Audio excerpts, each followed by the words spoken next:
We met on a migrant hostel in Preston. In Preston. At the age of 5. She put the hard word on me at 6. And he ran.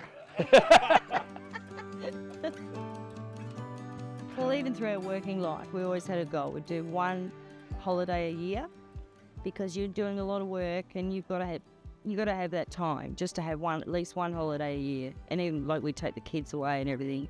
So we did do a lot of travelling overseas, and then we've done a lot of travelling overseas, just the two of us. And then our goal was to eventually, when we did retire, was cut down on the overseas trips, get the caravan and see Australia.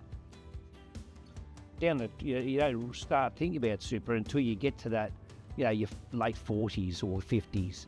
And by then, if you haven't really got a decent amount of money in there to build off, well, then it makes it really hard to get to where you want to get to, and it just means that you're going to have to delay your retirement.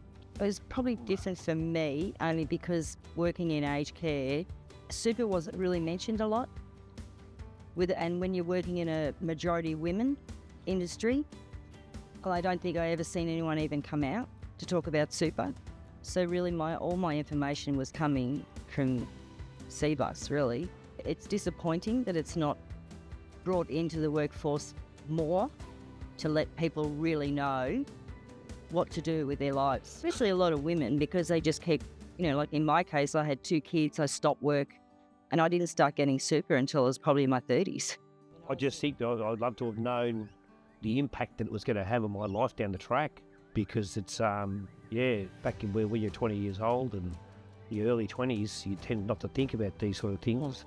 I think with super income stream, the flexibility is the fact that you can actually withdraw any amount of money you want to, and the freedom it gives us is that we can access that money the whole time, whenever we want it.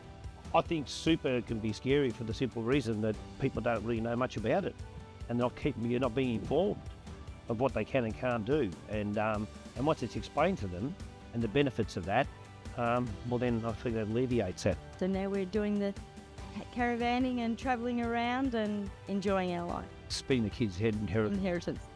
They don't like. Which they don't like.